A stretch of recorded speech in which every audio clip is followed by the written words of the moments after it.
Radio ESS 137, la radio des étudiantes et des étudiants de l'école secondaire Soulanges.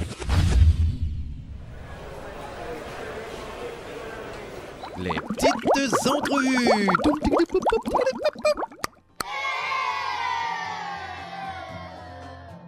Bonjour tout le monde, bienvenue aux petites entrevues. Je m'appelle Kyo Drirup, je vais être votre co-animateur aujourd'hui avec Marjorie qui salue. Salut Kyo, comment ça va? Ça va bien toi? Ben oui, ça va très très bien. Peux-tu nous dire avec qui on est aujourd'hui? Aujourd'hui, on est avec les profs responsables de la troupe de théâtre de 6e année de l'école Marguerite Bourgeois. Bonjour à vous. Bonjour. Salut. Bonjour. Vous allez tout bien? Oui. Oui. Parfait. Pas trop poqué de les répétitions en matin, là, ça va encore? Ah, c'est une longue journée, mais il nous reste encore un petit peu d'énergie pour ce soir. Une longue Parfait. et belle journée. Ouais. Une belle expérience. Superbe expérience. Superbe expérience. C'est À bon, recommencer. Mais ça, on en a parlé un peu avec les élèves, mais j'aimerais voir aussi votre côté de cette question-là. C'est le projet de, genre, combien de temps ça fait? C'est sûr que vous en pensez depuis le début de l'année, mais Ouais. ça va faire un bout. Je vais laisser Geneviève répondre à cette question-là parce que c'est elle qui a commencé officiellement les projets de Ben là, on théâtre. parle de la pièce de cette année ou de quand on a commencé ce projet-là dans notre carrière? Ben, ça serait un peu intéressant les deux, pour vrai. Ok. On peut parler de cette année pour commencer, puis au pire après. Excellent. Donc, cette année, on a commencé au mois de novembre à peu près, début novembre, à faire l'écriture de la pièce. L'écriture, ça prend toujours plusieurs mois. En fait, les enfants écrivent en classe, on prend des idées, on en rajoute, on les change. Puis après ça, une fois que tous les élèves ont composé leur partie, nous, on repasse le texte, puis on rajoute notre petite touche personnelle. Oui, c'est ça. Donc, ça c'est au niveau de l'écriture. Donc, ça prend quand même un bon bout de temps là, pour faire l'écriture. Cette année, c'est un peu exceptionnel parce qu'avec la COVID, on n'a comme pas eu le choix de mettre le projet sur la glace pour un petit bout de temps. Okay. Bon, ça allait super bien. On n'était pas sûr au début de l'année. Puis là, on a dit, OK, là, on commençait à lever les mesures en décembre, puis tout ça. Fait qu'on dit, OK, go, on y va, c'est sûr, là, tout est beau, ça s'enlignait pour être bien. Et finalement, bon, Omicron. Puis là, ben. Bonsoir. Oui, c'est ça. Donc, là, on a laissé un peu de côté l'écriture de la pièce parce qu'on ne savait pas trop où ça s'en allait. Puis, à un moment donné, on a attendu un petit peu, voir où est-ce que ça se dirigeait, est-ce qu'on pouvait encore jouer sur scène, parce qu'il y a toujours la question du masque aussi. C'est difficile de projeter la voix avec le masque, tout ça. Donc, là, le projet s'est étiré un peu. D'habitude, on joue avant la semaine de relâche. Donc là, on a arrêté un peu l'écriture parce que l'écriture n'était pas terminée à Noël, disons. OK. On l'a arrêté un petit peu. On a attendu de voir. Puis on l'avait dit aux élèves dès qu'on a lancé le projet, on leur a dit l'important, c'est le processus. Ça se peut qu'on n'arrive pas à la fin. OK. Ils savaient, mais ça nous faisait de la peine, tu sais. Donc là, on s'est dit qu'on va arrêter de travailler là-dessus. Puis finalement, les mesures ont commencé à relâcher. Puis finalement, OK, go, on a trouvé une date. On était capable de repousser jusqu'en avril. Fait que ça a été plus long que d'habitude, mais dans ce laps de temps-là, il y a un moment où on a arrêté de travailler sur ce projet-là. OK. Il y avait un temps mort. Un petit processus. Ouais, en janvier, on a eu de l'enseignement en ligne. C'est ça que j'allais dire de l'enseignement en ligne. Après, il y a eu oui. les bulles classe à un moment donné. Donc, c'est sûr, ça Les a défis étiré. un peu. Exactement, ça a étiré de quand même, je crois, 2 mois quand même. Là, et puis, personnellement, en fait, pour moi, c'était la première fois, en fait, que je m'embarquais dans ce gros projet parce que je n'étais pas à cette école-ci avant. OK. Donc, une belle expérience. une belle expérience, assez fou, honnêtement. Une expérience folle. J'aime vraiment ça, honnêtement, parce que j'ai fait du théâtre comme mes collègues de différentes façons, mais j'ai fait du théâtre par le passé, donc j'ai vraiment aimé. C'est sûr, c'est comme on dit en anglais, c'est plus comme overwhelming, donc il y a beaucoup d'aspects à penser pour les élèves, donc pour le texte, on doit parler plus fort, et donc il y a beaucoup de choses à penser, mais honnêtement, c'était comme une expérience que je referais certainement. Oui. Il faut dire aussi que Mme Geneviève et moi, ça fait longtemps qu'on fait le projet. On travaille en équipe depuis longtemps. Bien, nous, c'est notre C'est notre 8e ensemble, Oui. puis notre 9e, ma 9e à l'école Marguerite Bourgeois. OK. Parce qu'elle a commencé avant que j'arrive à l'école. Puis Kim est arrivée cette année. Donc, elle est arrivée elle ne connaissait pas le projet. Donc là, elle a super bien embarqué, tu sais, mais Au début, on lui dit on fait une pièce de théâtre. Elle a dit ah oui, ça, oui. Elle ne savait pas dans quoi elle s'embarquait. Finalement, oh, oui, c'est ça. Mais Puis d'année en année, au début, ça n'avait pas l'air du résultat qu'on a aujourd'hui. Au début, dans les premières années, on jouait dans le gymnase de notre école. Puis d'année en année, le projet a grossi. Pour en devenir ce qui est aujourd'hui. Ouais. Une tradition à l'école. Un peu, oui. Les jeunes l'attendent. Ils ont hâte de venir voir le show. Ils ont hâte d'arriver en 6e pour le faire. C'est ça que j'imagine. Effectivement. Puis c'est sûr que là, il y a eu des années COVID où on n'a pas pu le faire. Les élèves étaient déçus. L'année dernière. L'année dernière. La dernière entrevue, c'était en 2020, donc c'est correct. Mais ça doit faire... on a eu un an d'écart entre ça. Là, ça fait un petit bout. Puis la journée d'aujourd'hui, c'est encore plus une récompense pour eux. Tu sais, tantôt, il avait l'air très, très, très reconnaissant, les élèves. Oui. Vraiment, j'étais contente d'entendre tout ça. Mais on a tellement failli pas se rendre au but en repoussant, en arrêtant, en repoussant encore, qu'à un moment donné, ça devenait comme, est-ce qu'on va vraiment se rendre jusqu'au bout du projet cette année à cause de la COVID et tout ce qui s'est passé? Donc, aujourd'hui, je pense qu'il apprécie encore plus cette journée-là. Là. Il voit le travail qu'il y a eu puis comment on a fait pour se rendre là. Puis on s'entend aussi que durant le moment COVID, il y a eu plusieurs... Tu sais, on était en bulle classe, on ne pouvait rien faire, il n'y avait pas de sport, pas d'art, il n'y avait rien. Puis les élèves, il y avait souvent des conférences sur l'écran, tu sais, avec vivez vos rêves, vivez vos passions, mais ils ne pouvaient pas parce qu'ils étaient isolés, tu sais, on était... Puis là, c'est comme, enfin, tu sais, on peut faire un petit quelque chose, tu sais, puis regarde, on porte le masque, mais on s'en fout, c'est pas grave, tu sais. On fait ce qu'on... Exactement. On fait ce qu'on... C'est qui paraissait impossible au début de l'année. Oui, exactement, tu sais, puis je pense que juste le fait de venir ici, on aurait pu venir ici...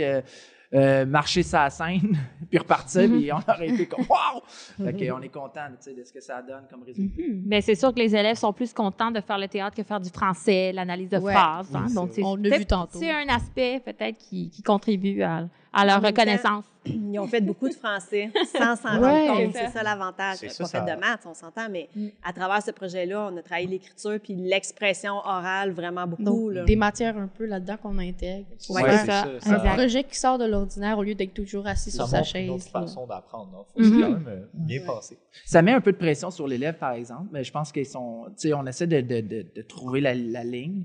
Mais ils en ont parlé de ça tantôt, puis ils disaient que c'était une bonne pression. Oui, c'est ça. C'est dur de trouver la limite, de ne pas les pousser trop fort, mais ils savent qu'à certains moments, dans une période, mettons dans une journée, on a l'après-midi où on fait du théâtre, mais le matin, là, il faut qu'on fasse nos mathématiques, il faut qu'on fasse nos sciences. Donc, tu sais, ils savent que si tu travailles pas bien, là, ben, on va être obligé de déborder sur la période de théâtre. Puis ben, souvent, justement, ça les force un peu. L'espèce de pression que ça crée, un peu, mais en même temps, ça vient avec une motivation. Je pense que ça aide beaucoup, à mon avis. Ça, c'est une genre de pression qui fait en sorte, je veux pas, ils vont mettre plus d'efforts dans leur apprentissage. Oui, ça leur donne une raison. Tu sais, je sais qu'il y a des élèves qui aiment moins l'école, qui n'aiment pas venir, mais disent OK, aujourd'hui, on va faire une période de théâtre, puis ça va être cool. Puis en plus, les périodes qu'on avait, on travaillait dans une salle à côté de l'école. Puis on avait aussi accès à la maison des jeunes. Fait que pendant que les élèves répétaient, on avait des élèves qui étaient à la maison des jeunes à côté. Fait que c'est cool. Je pense pour eux autres, ils ont du plaisir, c'était le fun. C'est ça, on faisait des fois... On pratiquait. Si tu pratiquais pas, tu pouvais aller faire du travail. Puis pour de vrai, c'est des périodes qui, si ce n'était pas un vendredi, bien sûr, ça se passait vraiment bien. Et puis les élèves travaillaient comme bien, étaient vraiment impliqués. Puis, j'ai... Vendredi à la dernière période. Non, c'est exactement ça. C'est arrivé à quelques reprises parce en même temps, on manquait de temps. Puis on a vu la différence des élèves pendant la semaine et le vendredi à la dernière période. J'ai aussi, parce que tu parles de places différentes où vous pouvez pratiquer tout ça.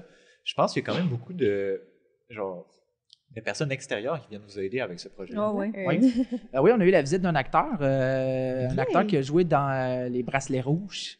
Il s'appelle Étienne Gallois. On va d'ailleurs avoir un reportage bientôt qui va sortir sur Facebook avec Ma TV, la télé communautaire, le 9. C'est ça. Donc, lui, il est venu. On a les parents. Toutes les fois où on va pratiquer au Valadin, qui est la salle communautaire à côté, ça nous prend des parents bénévoles pour nous aider parce qu'on est dans 3 salles différentes. Donc, on pratique dans une salle, les enfants travaillent dans une autre salle, puis il y en a qui jouent à la maison des jeunes, puis on se fait des plateaux là, que les élèves tournent, mais ça nous prend des parents pour nous aider. Pour gérer le tout. Oui, il y a beaucoup de parents qui nous ont prêté main forte. Ce soir, on a 9 professeurs qui viennent surveiller nos élèves pendant que nous, on va présenter. Donc, si on n'avait pas tous ces gens-là pour nous aider, ça serait un projet qui serait impossible à faire. On collabore avec beaucoup de monde, dans le fond. On collabore avec l'École secondaire de Soulanges, avec vous. Ben oui. Nos techniciens, merci d'ailleurs. Ils font un excellent job. Puis, on collabore avec Jean. On fait livrer de la pizza pour les élèves. Fait qu'on encourage Pizza Jenny de la région. Pizza Jenny! Si vous vous rendez ici, ben votre pizza est bonne. Le numéro de téléphone, 450, je sais pas. Mais c'est ça. Mais il y a quand même beaucoup de gens impliqués. La directrice est en route pour s'en venir ici. On a des commanditaires. commanditaires. On a des commanditaires qui embarquent. Ouais. Ça fait beaucoup de monde. Mais c'est le fun. Puis je pense que les gens ils embarquent aussi avec nous dans nos folies un peu. Mais il voit à quel point ce projet est important aussi pour les enfants. Puis je pense que c'est pour ça qu'ils s'impliquent dans ce projet. Puis on est vraiment reconnaissant pour de vrai, là, parce que sans ces personnes, on ne pourrait pas, comme disait Geneviève, réaliser à l'ampleur, là, pour de vrai. Comme je disais tantôt, j'ai jamais vécu ce projet, puis c'est vraiment maintenant que je réalise à quel point c'est gros et grandiose pour de vrai. Là. C'est merveilleux. Je pense que c'est autour des profs, dans le fond, faire la ronde de merci tantôt. Merci. Donc, on voit qu'autant les élèves et les profs sont reconnaissants sur ce projet. Tu as relevé quelque chose qui m'a intéressé, c'est justement, tu parlais de la directrice, je pense. Oui. Puis, c'est fun aussi que, dans le fond, elle encourage le projet, tout ça. Ben, c'est sûr que quand ça prend de l'ampleur, puis les élèves ont l'air de bien faire ça, bien embarqué. elle va l'encourager, mais au début, ça doit être un peu... je sais Ben, pas, ça effectivement. Je pense qu'au début, il faut pas faire nos preuves, mais dans le sens que quand on a commencé, ça a commencé tranquillement. Puis oui, ça nécessite qu'on ait un peu d'argent, puis qu'on mette de l'argent sur certains trucs. Là, on a des autobus à payer, on a une vente de billets. On essaie de l'autofinancer. D'ailleurs, avec les commandites, ça nous a aidé. Ça l'a aidé un peu. Faut payer les installations, il faut payer... Bon, il y a beaucoup de choses. On paye la bouffe aux élèves aujourd'hui, donc... mais si on n'avait pas de l'implication au niveau de la direction, je pense qu'on n'y arriverait pas. Là. Ça prend tout le monde de notre base, sinon ça ne marche pas. Okay. Ça prend les enseignants, mais ça prend aussi le pylône, comme la directrice qui nous donne le OK pour pouvoir faire notre projet. Ouais. C'est un peu la directrice qui a la clé de la porte, dans le fond, pour vous laisser passer. Et les élèves, je dirais. C'est vrai. C'est parce qu'on est quand même 68 élèves. Là, par le passé, c'est ça exactement. Je crois que par le passé, il y avait comme 50 ou moins, 48. C'est l'année où on a presque le plus d'élèves. C'est ça, quand même beaucoup. Et ça fait beaucoup de rôles.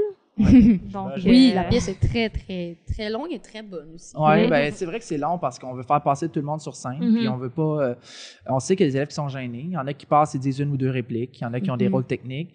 Mais on veut au moins que tout le monde puisse avoir son petit moment de gloire. Puis je pense que pour un élève, ça peut être son moment de gloire, c'est d'avoir réussi à dire une phrase sur une scène.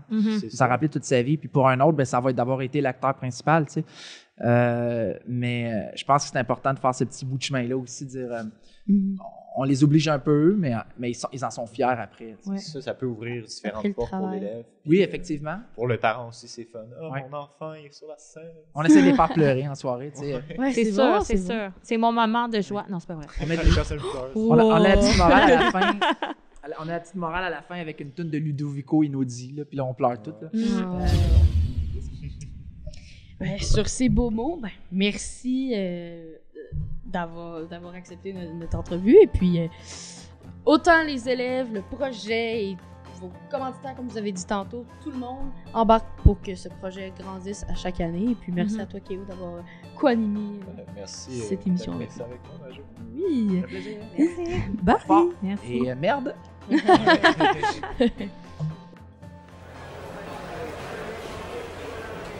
Les petites entrevues.